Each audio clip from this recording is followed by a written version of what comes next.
আমার বাড়ি থেকে বেরিয়ে যাও। তোমার মতো অকেজো লোকের সাথে আমার কোনো সম্পর্ক রাখতে চাই না। প্রিয় বন্ধুরা, আজ আমি তোমাদের সামনে এমন একটি হৃদয়স্পর্শী কাহিনী উপস্থাপন করছি যা তোমাদের শরীরে কাঁপুনি ধরিয়ে দেবে এবং চোখের কোণে অশ্রুর ধারা বয়ে যাবে। আমরা সাধারণত জীবনের দৌড়ে অর্থ এবং সম্মানকে এতটাই প্রাধান্য দিই যে সত্যিকারের মানবিক ভালোবাসা এবং ত্যাগের মূল্য আমাদের চোখে পড়ে না। আজকের এই অসাধারণ গল্পটি প্রিয়া এবং অর্জুনের জীবনকেন্দ্রিক। প্রিয়া, যার কাছে তার স্বামী অর্জুনের অকৃতজ্ঞ ভালোবাসা নয়, বরং তার অসফলতা এবং দুর্বলতা শুধুমাত্র দৃশ্যমান ছিল। সে অর্জুনকে অপদার্থ এবং অক্ষম বলে ঘর থেকে তাড়িয়ে দিয়েছে। কিন্তু যখন ভাগ্যের চাকা ঘুরে গেল এবং প্রিয়া মৃত্যুর দ্বারপ্রান্তে দাঁড়িয়ে পড়ল, তখন সেই অপদার্থ স্বামী এমন একটি অভূতপূর্ব কাজ করল যা শুনে যে কোনো কঠিন হৃদয়ের ব্যক্তিও অশ্রুসজল হয়ে উঠবে। একজন স্বামীর ভালোবাসা কি এতটাই অগাধ হতে পারে যে সে তার স্ত্রীর প্রাণ রক্ষা করতে নিজেকে মৃত্যুর মুখে ঠেলে দেয়? এই কাহিনী তোমাকে গভীরভাবে ভাবতে বাধ্য করবে যে প্রকৃত সম্পদ কি অর্থ না সম্পর্কের বন্ধন। যদি তোমরা সংবেদনশীল প্রকৃতির হও, তাহলে অবশ্যই একটি রুমাল কাছে রাখো, কেননা এই গল্প তোমাদের অন্তরকে গভীরভাবে নাড়িয়ে দেবে এবং চোখের জলে ভাসিয়ে নেবে। গল্পটি যদি তোমাদের হৃদয় ছুঁয়ে যায়, তাহলে চ্যানেলটি সাবস্ক্রাইব করতে ভুলো না এবং কমেন্টে ভালোবাসা শব্দটি লিখে তোমাদের অনুভূতি প্রকাশ করো। আমি তোমাদের সত্যিকারের বন্ধু।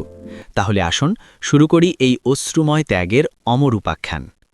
সন্ধ্যাবেলা 7টা বাজতে চলেছে এবং কলকাতার সেই বিলাসবহুল আবাসিক কমপ্লেক্সের ফ্ল্যাট নম্বর 402-এর মধ্যে প্রতিদিনকার মতো থালাবাসন ভাঙার শব্দ এবং উচ্চস্বরে চেঁচামেচির আওয়াজ ভেসে আসছে। এই বাসস্থানটি ছিল প্রিয়া এবং অর্জুনের। প্রিয়া একটি আন্তর্জাতিক কোম্পানিতে উপাধ্যক্ষের পদে আসীন ছিল।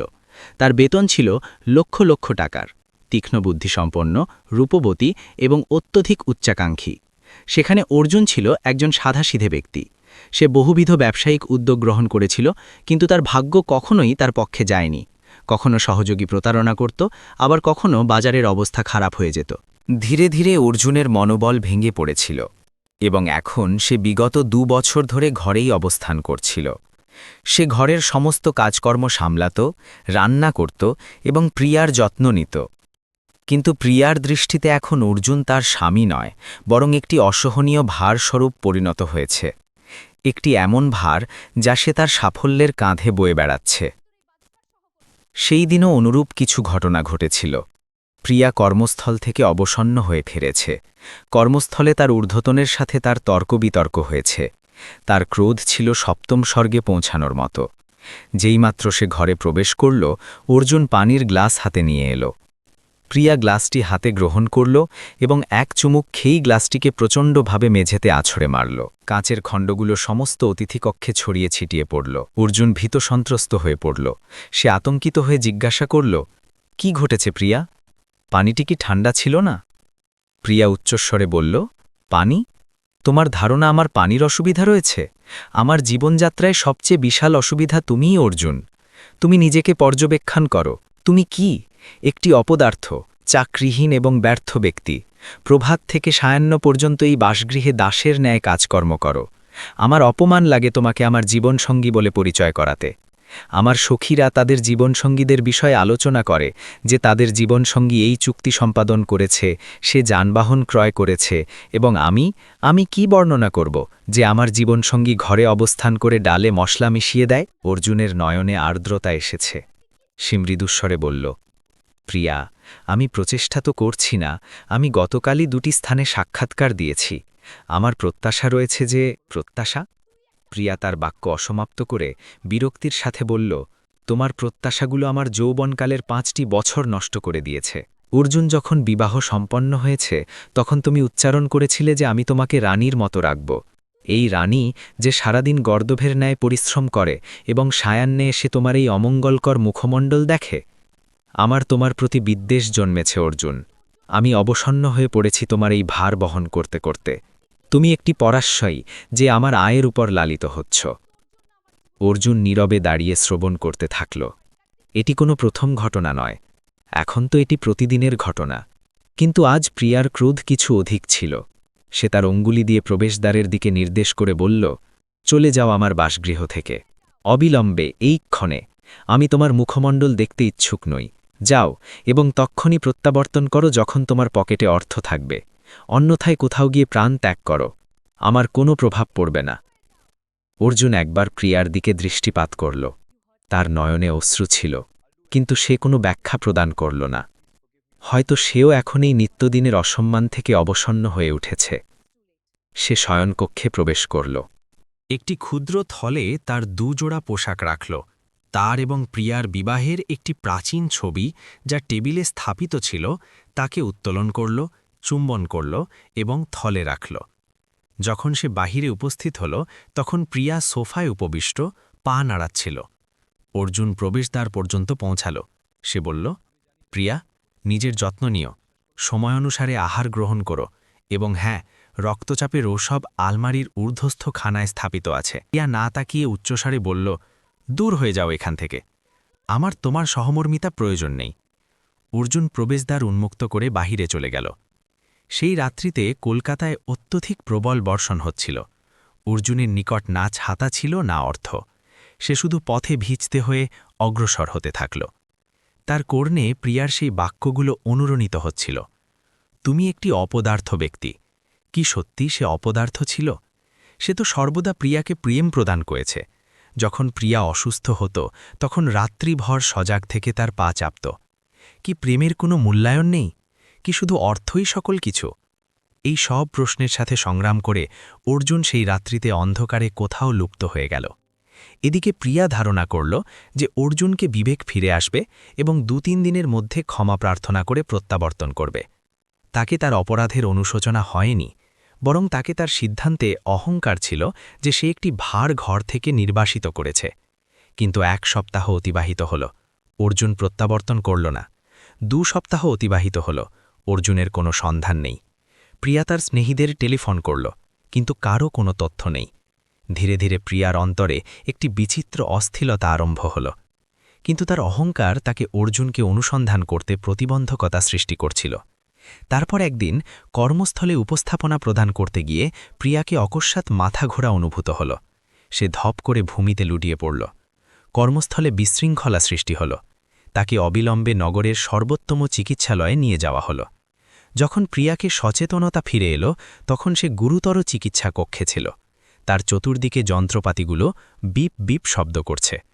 চিকিৎসক তার নিকট উপস্থিত হল এবং গম্ভীর মুখাবয়বে বলল, মিসেস প্রিয়া, তোমার পরীক্ষার ফলাফল সন্তোষজনক নয়। তোমার ২টি বৃক্ক প্রায় নিষ্ক্রিয় হয়ে পড়েছে। তোমাকে অবিলম্বে ডায়ালিসিসের প্রয়োজন এবং যত শীঘ্র সম্ভব বৃক্ক প্রতিস্থাপন করতে হবে, অন্যথায় আমরা তোমাকে রক্ষা করতে পারব না। প্রিয়ার পায়ের নিচে ভূমি সরে গেল। বৃক্ক নিষ্ক্রিয় তাকে বিশ্বাসযোগ্য মনে হচ্ছে না। সে তো সম্পূর্ণ সুস্থ ছিল। তাহলে এটি কিভাবে ঘটল? চিকিৎসক ব্যাখ্যা করল যে তার অনিয়ন্ত্রিত রক্তচাপ এবং মানসিক চাপ এর কারণ। প্রিয়া চিকিৎসালয়ের শয্যায় একাকী ছিল। আজ তাকে অর্জুনের স্মৃতি এলো। যদি অর্জুন উপস্থিত থাকত তাহলে তার হস্ত ধরে বলত, আতঙ্কিত হইও না প্রিয়া, আমি তো আছি না, সকল কিছু স্বাভাবিক হয়ে যাবে। কিন্তু অর্জুন তো উপস্থিত ছিল না। সে অর্জুনের মোবাইল ফোনে যোগাযোগ করল। যে নম্বরে আপনি যোগাযোগ করছেন সেটি কভারেজ এলাকার বাইরে। প্রিয়ার অবস্থা দিনের পর দিন অধিক খারাপ হয়ে যাচ্ছে। ডায়ালিসিস আরম্ভ হয়েছে। দেহে যন্ত্রণা, দুর্বলতা এবং একাকিত্ব তাকে বিধ্বস্ত করেছে। তার কর্মস্থলের সহকর্মীরা প্রাথমিকভাবে এসে ফুলের গুচ্ছ প্রদান করল এবং বিদায় নিল। সখীরা এসে দর্শন করল এবং তাদের কর্মে নিমগ্ন হয়ে গেল। কেউ তার নিকট অবস্থান করার জন্য নেই। চিকিৎসালয়ের সেই শীতল কক্ষ তাকে গ্রাস করতে চাইছিল। তাকে এখন তার পূর্ববর্তী অপরাধের অনুভূতি হচ্ছে। তাকে স্মরণ হয় যে কিভাবে অর্জুন তার মস্তক যন্ত্রণায় ঘণ্টার পর ঘণ্টা তার মস্তক চাপত, কিভাবে সে তার জন্য উষ্ণ উষ্ণ আহার প্রস্তুত করত। কোথায় রয়েছ অর্জুন? আমাকে অনুগ্রহ করে ক্ষমা করো, আমার তোমার প্রয়োজন। প্রিয়া রাত্রির নিস্তব্ধতায় বালিশে মুখ লুকিয়ে কান্না করত। ১ মাস অতিবাহিত হওয়ার পর চিকিৎসক প্রত্যুত্তর প্রদান করল, মিসেস প্রিয়া, ডায়ালিসিস এখন কার্যকর হচ্ছে না। তোমার দেহ প্রতিক্রিয়া প্রদান করছে না। আমাদের ১ সপ্তাহের মধ্যে বৃক্ক প্রয়োজন। তোমার পরিবারবর্গের সাথে আলোচনা করো। কোনো দাতা পাওয়া গেলে তোমার প্রাণ রক্ষা হতে পারে। পরিবার। প্রিয়ার পিতামাতা মৃত্যুবরণ করেছে। তার স্বয়ং কোনো ভ্রাতাভগিনী নেই। তার পরিবার শুধুমাত্র অর্জুন ছিল এবং তাকে এসে বাসগৃহ থেকে নির্বাসিত করেছে। প্রিয়া তার দূর সম্পর্কীয় আত্মীয়দের টেলিফোন করল, অর্থ প্রদানের কথা উল্লেখ করল, কিন্তু যেই বৃক্ষদানের কথা উঠল সকলে টেলিফোন বিচ্ছিন্ন করল। কেউ বলল আমার ডায়াবেটিস রয়েছে, কেউ বলল আমার রক্তচাপ রয়েছে। আজ প্রিয়াকে অনুধাবন করতে পেরেছে যে অর্থ সকল কিছু ক্রয় করতে পারে, কিন্তু আত্মীয়তা এবং প্রাণদানকারী সম্পর্ক ক্রয় করতে পারে না। তার নিকট ব্যাংকে কোটি কোটি টাকা ছিল, কিন্তু সেই কোটি টাকা তাকে একটি বৃক্ষ প্রদান করতে পারছে না। সে মৃত্যুকে তার নিকটবর্তী হতে দেখছে। একদিন সে অত্যধিক নিরাশ হয়ে উঠল। সে সেবিকাকে বলল, সিস্টার, যদি আমি মৃত্যুবরণ করি তাহলে আমার জীবনসঙ্গীকে অনুসন্ধান করো এবং তাদের জানিয়ে দিও যে আমি অন্তিম মুহূর্তে তাদের নিকট ক্ষমা প্রার্থনা করতে চেয়েছিলাম। পরবর্তী দিনেই একটি অলৌকিক ঘটনা ঘটে গেল। চিকিৎসক দৌড়াতে দৌড়াতে প্রিয়ার নিকট উপস্থিত হল। তাদের মুখমণ্ডলে হাস্য ছিল। মিসেস প্রিয়া, আনন্দিত হয়ে ওঠো, একটি দাতা প্রাপ্ত হয়েছে। একটি দুর্ঘটনার ঘটনা এসেছে। মস্তিষ্ক মৃত রোগী, তার পরিবারের সদস্যরা অঙ্গদান করতে সম্মত। তোমার 2টি বৃক্ষ এর প্রতিস্থাপন সম্পন্ন হবে। প্রিয়ার নয়নে উজ্জ্বলতা এলো। কি সত্যি, তাকে নূতন জীবন প্রাপ্ত হবে। সে ঈশ্বরের কৃতজ্ঞতা জানাল। শল্যচিকিৎসার প্রস্তুতি আরম্ভ হল। প্রিয়াকে শল্যচিকিৎসা কক্ষে নিয়ে যাওয়া হচ্ছিল। অজ্ঞান হওয়ার পূর্বে সে অন্তরে অন্তরে প্রার্থনা করল, ঈশ্বর, শুধুমাত্র আমাকে সুস্থ করে দাও। আমি অর্জুনকে অনুসন্ধান করব, তার চরণে লুটিয়ে ক্ষমা যাচনা করব এবং তাকে প্রত্যাবর্তন করাব। আমি তাকে কখনোই বিদায় দিব না। শল্যচিকিৎসা বহু ঘণ্টা ধরে চলল। এটি একটি অত্যন্ত জটিল অস্ত্রোপচার ছিল। বাহিরে অপেক্ষাকক্ষ খালি অবস্থায় ছিল। প্রিয়ার জন্য প্রার্থনা করার কেউ সেখানে উপস্থিত ছিল না, কিন্তু সম্ভবত কোথাও দূরবর্তী স্থানে কেউ তার জন্য প্রার্থনা করছিল। 3 দিন অতিবাহিত হবার পর প্রিয়াকে সচেতনতা ফিরে এলো। যখন সে তার নয়ন উন্মিলিত করল তখন তাকে অত্যন্ত হালকা অনুভূতি হচ্ছে। যন্ত্রণা ছিল, কিন্তু সে জানত যে সে এখন সুস্থ। চিকিৎসক তার নিকট উপস্থিত ছিল। অভিনন্দন প্রিয়াজি, শল্যচিকিৎসা সফল। তোমার দেহ নূতন বৃক্ষকে গ্রহণ করেছে। তুমি অত্যন্ত ভাগ্যবতী। চিকিৎসক হাস্যোজ্জ্বল হয়ে বলল। প্রিয়া দুর্বল কণ্ঠে জিজ্ঞাসা করল, চিকিৎসক মহাশয়, সেই দাতা কে ছিল? আমি তার পরিবারের সদস্যদের কৃতজ্ঞতা জানাতে চাই। তারা আমাকে নূতন জীবন প্রদান করেছে। চিকিৎসকের মুখমণ্ডল অকস্মাৎ গুরুতর হয়ে উঠল। তারা একটি গভীর নিঃশ্বাস গ্রহণ করল। প্রিয়াজি, সে কোনো দুর্ঘটনাজনিত দাতা নয় এবং না সে কোনো অপরিচিত ছিল। প্রিয়া বিস্মিত হয়ে গেল। কি অর্থ? তাহলে কে ছিল সে? কে প্রদান করল আমাকে তার বৃক্ষ? চিকিৎসক তার পকেট থেকে একটি ছিন্ন খাম উত্তোলন করল। সেই খাম রক্তের কিছু দাগে অপরিষ্কার হয়ে গেছে। তারা সেই খাম প্রিয়ার হস্তে স্থাপন করল। এই পত্রদাতা শল্যচিকিৎসার পূর্বে তোমার জন্য রচনা করেছে। এটি পাঠ করো, তোমাকে সকল কিছু অনুধাবন হবে। প্রিয়ার হস্ত কম্পিত হতে আরম্ভ করল। সেই খামে পরিচিত হস্তাক্ষর ছিল, সেই অস্পষ্ট অক্ষর যা সে প্রায়শই উপহাস করত। অর্জুন, তার মুখ থেকে উচ্চারিত হল। সে দ্রুত দ্রুত কম্পিত হস্তে খাম উন্মুক্ত করল। অন্তরে একটি ক্ষুদ্র কাগজ ছিল। প্রিয়া তাকে পাঠ করতে আরম্ভ করল। আমার প্রিয়তমা প্রিয়া, যখন তুমি এই পত্র পাঠ করছ তখন সম্ভবত আমি এই পৃথিবীতে নেই। আতঙ্কিত হইও না পাগলি, কান্না তো একেবারেই নয়। তোমাকে তো জানা আছে না, আমাকে তোমার অশ্রু একেবারেই পছন্দসই নয়। স্মরণ আছে সেই রাত্রিতে তুমি কি উচ্চারণ করেছিলে? তুমি উচ্চারণ করেছিলে যে আমি অপদার্থ, আমি কোনো উপকারী নই। তোমার সেই বাক্য আমার অন্তরে তীরের ন্যায় বিদ্ধ হয়েছে প্রিয়া। আমি সম্পূর্ণ রাত্রি বর্ষণে ভিজতে থেকে চিন্তা করতে থাকলাম যে কি সত্যই আমি এতটা অকেজ? কি আমার অস্তিত্ব বা অনুপস্থিতিতে কারো কোনো প্রভাব পড়ে না? আমি বহুদিন ধরে এদিক ওদিক ঘুরে বেড়াতাম। তারপর আমাকে অবগত করা হলো যে তুমি চিকিৎসালয়ে ভর্তি। তোমার 2টি বৃক্ষ বিকল হয়ে গেছে। আমি গোপনে তোমার সাথে সাক্ষাৎ করতে এসেছিলাম। আমি তোমাকে গুরুতর চিকিৎসা কক্ষে জ্বরে জ্বলতে দেখেছি। সেই প্রিয়া যে সিংহের ন্যায় গর্জন করত, তাকে আমি প্রত্যেক শ্বাসের জন্য সংগ্রাম করতে দেখেছি। আমার থেকে সহ্য হয়নি। আমি চিকিৎসকের সাথে আলোচনা করলাম। আমি উচ্চারণ করলাম যে আমি আমার বৃক্ষ দান করতে ইচ্ছুক। চিকিৎসক উচ্চারণ করল যে একটি বৃক্ষদানে কাজ হবে না। তোমার অবস্থা এতটা বিকল ছিল যে তোমাকে সম্পূর্ণ সুস্থতা লাভের জন্য অত্যন্ত স্বাস্থ্যকর এবং মিলিত বৃক্ষের প্রয়োজন ছিল, এবং আমার বৃক্ষ তোমার সাথে নিখুঁত মিল হয়েছে। চিকিৎসক আমাকে অবগত করেছে যে যদি আমি 2টি বৃক্ষ দান করি তাহলে আমি জীবিত অবস্থায় থাকব না। কিন্তু প্রিয়া, আমার পক্ষে এই লেনদেন অত্যন্ত লাভজনক ছিল। চিন্তা করো তো, একটি অপদার্থ ব্যক্তি যে জীবনকাল ধরে কিছু অর্জন করতে পারেনি, যদি তার প্রাণ দিয়ে তার স্ত্রীর প্রাণ রক্ষা করতে পারে, তাহলে কি সে এখনও অপদার্থ বলে গণ্য হবে? তুমি সর্বদা উচ্চারণ করতে না যে আমি তোমার জন্য কিছু করি না, আমি বাসগৃহে অবস্থান করি। নাও, আজ আমি আমার বাসগৃহ ত্যাগ করছি, যাতে তুমি তোমার বাসগৃহে প্রত্যাবর্তন করতে পারো। আমার নিকট তোমাকে প্রদানের জন্য হীরক রত্ন তো নেই, শুধুমাত্র এই দেহ ছিল, এবং আমি আনন্দিত যে আমার দেহের কোনো অংশ তোমার উপকারে এসেছে। এখন তুমি উচ্চারণ করতে পারবে না যে তোমার সঙ্গীত জীবনসঙ্গী কোনো উপকারী নয়। আমার প্রিয়তমা, এখন তুমি আমার অনুপস্থিতিতে জীবনযাপন করবে, কিন্তু স্মরণে রাখো, তুমি যখনই শ্বাস গ্রহণ করবে সেই শ্বাসে আমি উপস্থিত থাকব। তোমার হৃদয়ে যখনই ধকধক করবে সেই ধকধককে নিয়ন্ত্রণকারী রক্ত আমার বৃক্ক বিয়ে প্রবাহিত হবে। আমরা এখন পূর্বের চেয়ে অধিক নিকটবর্তী হয়ে গেছি প্রিয়া। এখন আমরা 2টি দেহ এক প্রাণ নয়, বরং সত্যিকারে একীভূত হয়ে গেছি। একটি অন্তিম কথা, তোমার আহার পানীয়ের যত্ন নিও, অধিক ক্রোধ করো না, রক্তচাপ বৃদ্ধি পায়। এবং হ্যাঁ, দ্বিতীয় বিবাহ সম্পাদন করো যদি কোনো উত্তম ব্যক্তি প্রাপ্ত হয়, কিন্তু এবার তাকে অপদার্থ বলো না। প্রত্যেক ব্যক্তির স্বীয় মূল্য রয়েছে প্রিয়া, শুধুমাত্র সময় উপস্থিত হলে তা প্রকাশ পায়। আমি চলে যাচ্ছি, চিরকালের জন্য তোমার সেই অপদার্থ জীবনসঙ্গী অর্জুন। পত্র পাঠ করতে করতে প্রিয়ার কণ্ঠ থেকে এমন একটি উচ্চস্বরের চিৎকার নির্গত হল যা সমস্ত চিকিৎসালয়কে কম্পিত করে দিল। না না অর্জুন, তুমি এমন করতে পারো না। সে শয্যা থেকে উত্থানের প্রচেষ্টা করতে আরম্ভ করল। তার হস্তে সংযুক্ত ড্রিপ টেনে গেল, রক্ত নির্গত হতে আরম্ভ করল, কিন্তু তাকে কোনো সচেতনতা নেই। সে উন্মাদের ন্যায় উচ্চস্বরে বলছে, চিকিৎসক, চিকিৎসক, আমার জীবনসঙ্গীকে আহ্বান করো। সে মৃত্যুবরণ করেনি, সে আমাকে পরিত্যাগ করতে পারে না। আমার প্রয়োজন নেই এই বৃক্ষ, উত্তোলন করো এগুলো, আমাকে আমার অর্জুন প্রত্যাবর্তন করো।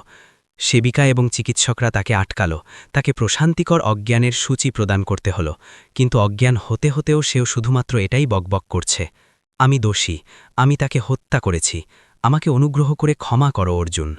পরবর্তী কয়েকটি দিন প্রিয়ার পক্ষে নরকের চেয়ে অধিক খারাপ ছিল। তাকে অবগত করা হল যে অর্জুন চিকিৎসকের নিকট অত্যধিক অনুরোধ করেছে। সে আইনি দলিলে স্বাক্ষর করেছে যে সে তার স্বেচ্ছায় এই ত্যাগ করছে। ভারতে আইনানুসারে একজন জীবিত ব্যক্তি থেকে 2টি বৃক্ষ গ্রহণ করা নিষিদ্ধ, কিন্তু অর্জুন এটাকে একটি দুর্ঘটনাজনিত ঘটনার ন্যায় প্রদর্শনের জন্য কিছু এমন করেছে যে সে মস্তিষ্ক মৃত ঘোষিত হয় এবং তার অঙ্গ প্রিয়াকে প্রাপ্ত হতে পারে। সে সত্যিকারে তার প্রাণ ত্যাগ করেছে। যখন প্রিয়া সুস্থ হল তখন সে সর্বপ্রথম সেই স্থানে গেল যেখানে অর্জুনের অন্তিম সংস্কার সম্পাদিত হয়েছে। চিকিৎসালয়ের কর্মীরা অনাথ মনে করে সম্পাদন করেছে, কারণ প্রিয়া অজ্ঞান ছিল। সে সেখানের মৃত্তিকায় তার মস্তক আঘাত করে কান্না করল, উত্থিত হও না অর্জুন, দেখো আমি উপস্থিত হয়েছি, আমাকে তিরস্কার করো, আমার সাথে তর্ক করো, বলো যে তুমি আমাকে ক্ষমা করবে না, কিন্তু এমন নীরব থেকো না। আমি আমার সমস্ত সম্পদ, সমস্ত সাফল্য তোমার চরণে স্থাপন করব, শুধুমাত্র একবার প্রত্যাবর্তন করো। আমি তোমাকে কখনোই অপদার্থ বলবো না, তুমি আমার সম্রাট, উত্থিত হও অর্জুন। কিন্তু সেখান থেকে কোনো প্রত্যুত্তর এলো না, শুধুমাত্র বায়ুর শো শো শব্দ ছিল, যা সম্ভবত বলছে এখন অত্যধিক বিলম্ব হয়ে গেছে প্রিয়া। প্রিয়া বাসগৃহে প্রত্যাবর্তন করল, সেই ফ্ল্যাট, সেই প্রাচীর, কিন্তু এখন সেখানে একটি প্রাণঘাতী নিস্তব্ধতা ছিল। সে সেই স্থান দেখল যেখানে অর্জুন পানির গ্লাস হাতে দাঁড়িয়েছিল। তাকে তার সেই উচ্চারণ শোনা যাচ্ছে, চলে যাও আমার বাসগৃহ থেকে। তাকে অনুভূত হল যেন সে স্বয়ংকে চপেটাঘাত করছে। সে অর্জুনের সেই ক্ষুদ্র থলে উন্মুক্ত করল যা চিকিৎসালয় থেকে তাকে প্রাপ্ত হয়েছে। তাতে সেই দুজোড়া পোশাক এবং তাদের বিবাহের ছবি ছিল। প্রিয়া সেই ছবিকে হৃদয়ে আলিঙ্গন করল। সে বিধ্বস্ত হয়েছে। সে জীবিত তো ছিল, কিন্তু অন্তর থেকে মৃত। তার প্রত্যেক শ্বাস এখন একটি ঋণ ছিল, অর্জুনের ঋণ। সেই দিনের পর প্রিয়া পরিবর্তিত হয়ে গেল। সে তার কর্ম ছেড়ে দিল, সে তার সমস্ত সম্পত্তি বিক্রয় করল এবং একটি ট্রাস্ট স্থাপন করল, অর্জুন সেবা প্রতিষ্ঠান। এই প্রতিষ্ঠান সেই দরিদ্র রোগীদের সহায়তা করে যাদের নিকট চিকিৎসার অর্থ নেই। প্রিয়া এখন দিবারাত্রি সেই রোগীদের সেবায় নিয়োজিত। সে প্রত্যেক রোগীতে অর্জুনকে অনুসন্ধান করে। লোকজন বলে যে প্রিয়া উন্মাদ হয়ে গেছে। সে প্রায়শই বায়ুর সাথে আলাপ করে। সে বলে, দেখো অর্জুন, আজ আমি সেই শিশুর প্রাণ রক্ষা করেছি। তুমি আনন্দিত তো? প্রিয়া দ্বিতীয় বিবাহ সম্পাদন করেনি। সে বলে, আমার জীবনসঙ্গী আমার অন্তরে জীবিত, আমি তাকে প্রতারণা কিভাবে করতে পারি? আজ প্রিয়া একটি সাদাসিধে সঙ্গীত জীবনযাপন করে। সে প্রত্যেক প্রভাতে উত্থিত হয়ে তার কোটিদেশে হস্তস্থাপন করে, যেখানে অর্জুনের প্রদত্ত বৃক্ষ রয়েছে, এবং হাস্যমুখে বলে, শুভ সকাল অর্জুন, চলো আজ পুনরায় কারো সহায়তা করি। বন্ধুরা, এই কাহিনী এখানে সমাপ্ত হয়, কিন্তু এটি আমাদের জন্য বহুবিধ প্রশ্ন রেখে যায়। আমরা প্রায়শই সেই ব্যক্তিদের মূল্যায়ন করি না যারা আমাদের নিকটবর্তী। আমরা তাদের ত্রুটি উদ্ঘাটন করি, তাদের উপহাস করি। আমাদের ধারণা হয় যে অর্থ, পেশা এবং মর্যাদাই সকল কিছু, কিন্তু যখন মৃত্যু সামনে উপস্থিত হয় তখন ব্যাংকের অবশিষ্টাংশ উপকারী হয় না। উপকারী হয়তো শুধুমাত্র প্রেম। অর্জুন অপদার্থ ছিল না, সে পৃথিবীর সর্বাধিক সম্পদশালী ব্যক্তি ছিল, কারণ তার নিকট ত্যাগের সম্পদ ছিল। এবং প্রিয়া সকল কিছু লাভ করেও সকল কিছু হারিয়েছে। তাকে জীবন তো প্রাপ্ত হয়েছে, কিন্তু সেই জীবন যাপনের কারণ বিদায় নিয়েছে। তোমাদের নিকট আমার হাত জোড় করে অনুরোধ, তোমাদের জীবনসঙ্গীর সম্মান রক্ষা করো। চাই সে অধিক আয় করুক বা অল্প, চাই সে সফল হোক বা ব্যর্থ, যদি সে তোমাকে প্রেম করে তাহলে তার চেয়ে বৃহত্তর সম্পদশালী কেউ নেই। কারণ অর্থ তো পুনরায় অর্জন করা যায়, কিন্তু একবার ব্যক্তি বিদায় নিলে সে কোনো মূল্যেই প্রত্যাবর্তন করে না। কখনোই তোমার স্ত্রী বা তোমার জীবনসঙ্গীকে এটি বলো না যে তুমি কোনো উপকারী নও। হতে পারে যেদিন তুমি সংকটে পতিত, সেই অকেজো ব্যক্তি তোমার রক্ষা কবচ হয়ে উপস্থিত হবে। সম্পর্কগুলো যত্ন সহকারে রক্ষা করো, এগুলো কাঁচের ন্যায়, একবার বিদীর্ণ হলে সংযোজন করলেও গ্রন্থি অবশিষ্ট থাকে।